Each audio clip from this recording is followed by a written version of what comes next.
क्या आपने कभी ऐसे माफिया के बारे में सुना है जिसने देश के किसी आम आदमी की नहीं बल्कि एक राज्य के सिटिंग चीफ मिनिस्टर की सुपारी ले ली हो? एक ऐसा गैंगस्टर जिसके काफिले के निकलते ही सड़कों पर काली गाड़ियां छा जाती थीं और उनकी खिड़कियों से हाथ नहीं AK-47 की नालें झांकती थीं। आखिर कौन था वो जिसने बिहार के एक मंत्री को अस्पताल के अंदर सुरक्षा घेरे के बीच गोलियों से भून डाला था? वो इतना वहशी था कि मारते वक्त उसे याद ही नहीं रहता था कि कितनी गोलियां चल चुकी हैं। आज हम बात करेंगे उस नाम की जिसने 90 के दशक में उत्तर प्रदेश और बिहार की सरकारों की नींद उड़ा दी थी, और वो इतना बेखौफ था कि पुलिस थानों में उसकी कोई साफ तस्वीर तक मौजूद नहीं थी।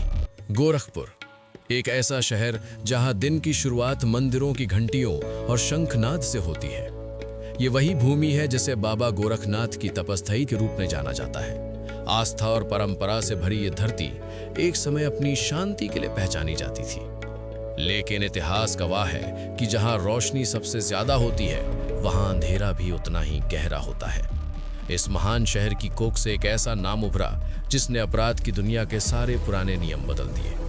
वो नाम था श्री प्रकाश शुक्ला। श्री प्रकाश शुक्ला का जन्म 1973 में गोरखपुर के मामखोर गांव में हुआ था।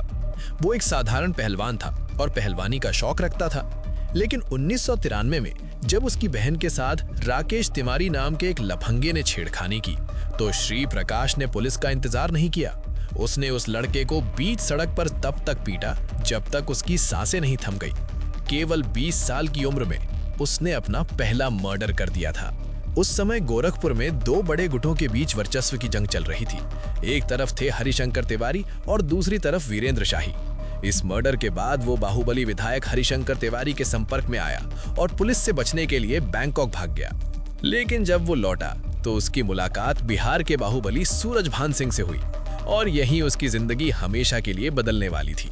ये वही दौर था जब पुरुलिया में आसमान से हथियारों का जखीरा गिरा था, जिसने हर छोटे बड़े गुंडे के हाथ में आधुनिक हथियार थमा दिए थे, और उन्हीं हथियारों का एक बक्सा अब सूरजभान के पास पड़ा था। ऐसा कहा जाता है कि श्री प्रकाश सूरजभान सिंह के घर गया था।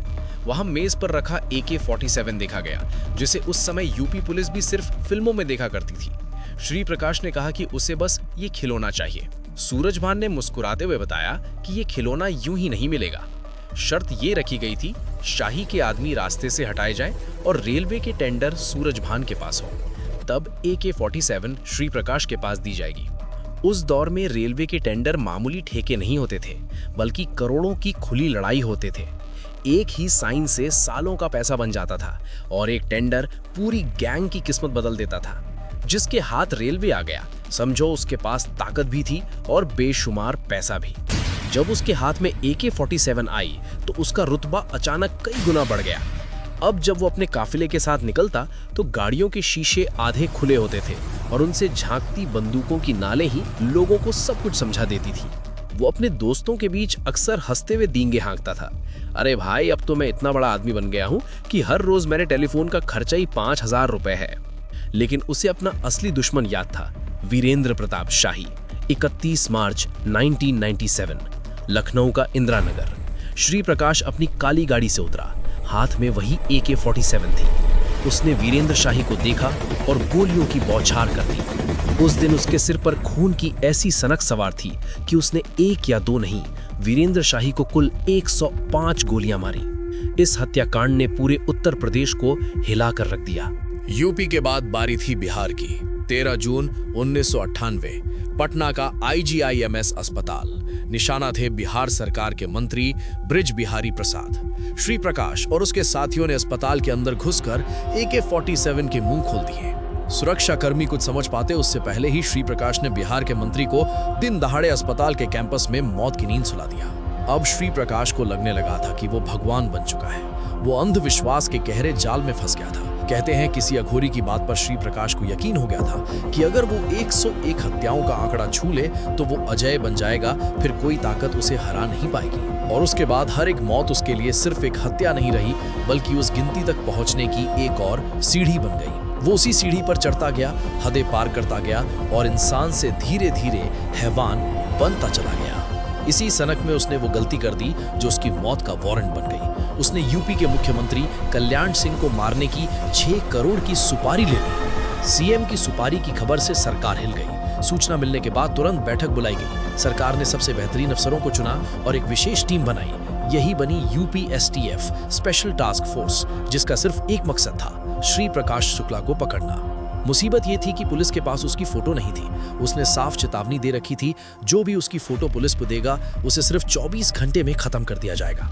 काफी मशक्कत के बाद पुलिस को उसकी पुरानी फोटो मिली। उसे कंप्यूटर से एक्टर सुनील शेट्टी की बॉडी पर लगाया गया और पोस्टर छपवा दिए गए। अब भूत को एक चेहरा मिल चुका था। श्री प्रकाश को मोबाइल फोन का बहुत शौक था और यही शौक उसकी जान ले लेगा ये उसे नहीं पता था। 22 सितंबर 1998 एसटीएफ को खबर मिली कि वो अपनी प्रेमिका से मिलने गाजियाबाद आ रहा है। एसटीएफ ने जाल बिछा दिया। इलेक्ट्रॉनिक सर्वेलेंस की मदद से पुलिस की एक टीम लगातार उस नीली सीएलओ कार को ट्रैक कर रही थी। मोहन नगर फ्लाईओवर के पास पुलिस को वो नीली कार दिखाई दी। जैसी कार फ्लाईओवर पर चढ़ी, एसटीएफ की जिप्सी ने रफ्तार पकड़ ली। श्री प्रकाश को समझ आ गया कि वो घिर चुका है। उसने भागने की कोशिश की। टायरों की चीख से हाईवे गूंज उठा, लेकिन इंस्पेक्टर वीपीएस चौहान ने अपनी जिप्सी उसकी कार के ठीक आगे अड़ा दी। कार रुकती एसटीएफ ने उसे घेर लिया। सरेंडर कर दो, लेकिन सरेंडर करना उस डॉन की फितरत में नहीं था। कार का दरवाजा खुला और पुलिस पर फायरिंग शुरू हो गई। जवाब में एसटीएफ की बंदूकों ने भी आग उगलनी शुरू कर दी। धाएं धाएं की आवाजों से पूरा इलाका थर्रा गया। करीब 15 मिनट तक गोलियां चली और फिर अचानक सब शांत हो गया। उस नीली कार के अंदर वो 25 साल का लड़का, जो 101 हत्याएं करके अमर होना चाहता था, वो अपनी ही कार की सीट पर खून से लथपथ बेजान पड़ा था।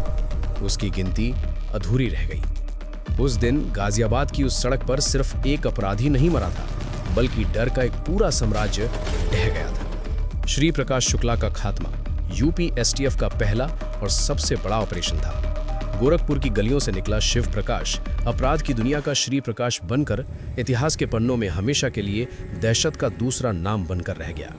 भारत के अंडरवर्ल्ड और इतिहास के ऐसे ही अनसुने पन्ने हम आगे भी खोलते रहेंगे। अगर आपको हमारी ये रिसर्च और ये कहानी पसंद आई हो तो वीडियो को लाइक ज़रूर करें, इससे हमारा हौसला बढ़ता है। अपराध की दुनिया का अगला किस्सा आप किस पर देखना चाहते हैं? कमेंट में उस नाम का जिक्र ज़रूर करें। ऐसी ही रोंगटे खड़े कर देने वाली कहानियों के लिए चैनल को सब्सक्राइब करें और बेल आइकन दबाना न भूलें, ताकि जुर्म का कोई भी पन्ना आपसे छूट न जाए। जल्द मिलेंगे एक नई कहानी के साथ। जय हिंद।